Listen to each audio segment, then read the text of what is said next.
Hey everybody, I'm Greg, and I wanted to create one video before noon Eastern Daylight Time comes when everybody who was supposed to receive this phone earlier, these reviewers who, really know how to review a phone and give some objective numbers and everything for how good the phone is, they're going to be unleashing their opinions here soon.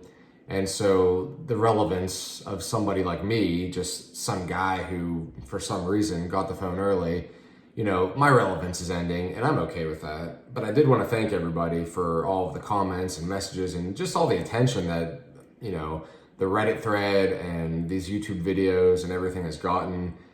It's been really fun. I definitely have had a good time over the last couple of days, and I do apologize for not being able to answer everybody's questions or do all these things, run these tests. I did my best, but I wasn't expecting any of this. I wasn't really planning to spend the whole weekend with the phone and to do all this stuff. And so of course I had life obligations to take care of, but again, in 40 minutes from the time I'm recording this, it probably won't matter. But I did want to just hit on a couple things, clear up a couple things. First off, yes, the phone is magnificent. It's beautiful. I got a case this morning from Caseology, and I was very happy to put it on the phone because I have been treating the phone like a newborn baby. I didn't want to scratch it. I certainly didn't want to drop it.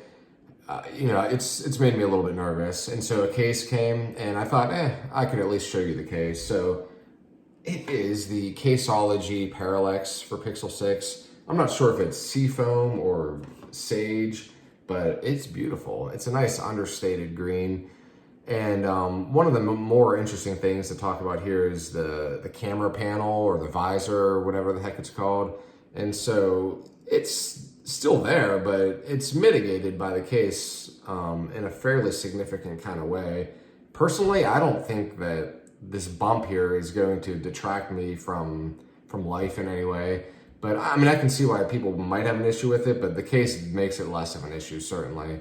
All right, so one thing I really wanted to address is a lot of people asked me about, the always-on display and whether or not you could put your fingerprint onto the phone to unlock it without physically hitting the power button to turn it on.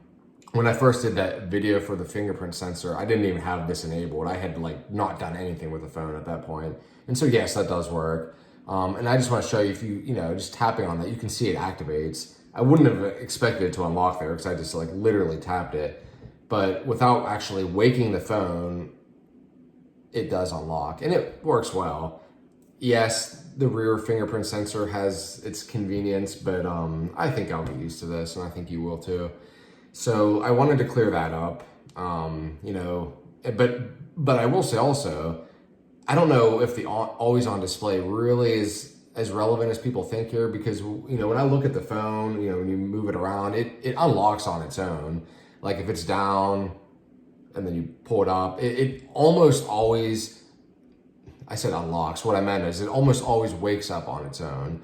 But whether it does or not, that does work quite well. So there you go. Without any effort, I tried to match the look of the phone to this case.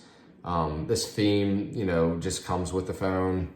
It's very refined. I mean, the software and hardware of this phone is not something that resembles. It's not a product that it's not just the next iteration of the Pixel phone. This is something new, and it's clear that Google put a ton of effort into this. And so I want to touch on the fingerprint thing, the battery life.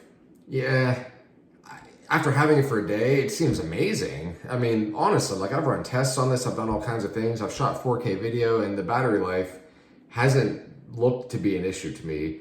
But it's only been a day, so who am I to say that it's not going to be better or worse? I think I'll let the reviewers who have been really hammering down on this and doing tests on it to determine the battery life. I know even when I ran some of those tests though, that were literally stress tests and were very intense, the battery didn't go down much after running those. So I think that's pretty telling. The speakers are very loud. The clarity is superb. The bass, I'm not bothered by it because it's a phone. I don't expect it to have bass. I don't expect to set it down on a table and have it like, vibrating from the bass. And maybe some phones do that. I've not really had a phone that had tremendous bass. So to me, that wasn't a big issue. But honestly, like it gets loud and it sounds great. I was surprised by that. The Pixel 3 has the front-facing speakers, so I thought this might be a downgrade from that, but so far it doesn't seem like it. Call quality and reception, stuff like that, I haven't really done enough to really comment on that. And, this isn't even activated through the carrier yet for a couple different reasons. So I can't speak to that, but I'm sure the reviewers will tell us. The pictures and video, they seem really, really good. And that's like the one thing I really wanted to clear up with this is I'm running, I think it's 8.3 dot something of the camera app, which is just a regular version of the camera app. Supposedly there will be a new version that will really highlight all of the cool things that are capable with the Pixel 6.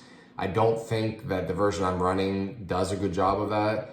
Despite that though, the pictures and video are great. I posted a Google Photos album that, this is just me like taking pictures. I'm not trying hard. I wasn't trying to like take the absolute best pictures and highlight them. I just took some pictures.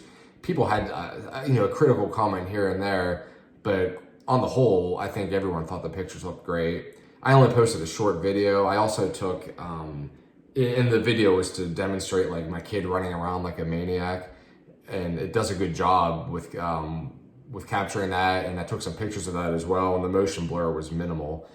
But I also took a 4K video of myself like walking through the woods, and I thought it looked really good. When I uploaded it to Google Photos, the quality wasn't all there, but like on the phone, it looks stellar. And so yeah, that's basically all I really wanted to say. If there's anything else I can provide to the community ahead of the reviewers coming in and giving us all that good stuff, I would say that I'll be happy to do that, but by the time this video gets posted, it's probably not going to matter. But yeah, again, just honestly, thanks everyone. It's been a lot of fun, and I appreciate all of you. All right, have a good one.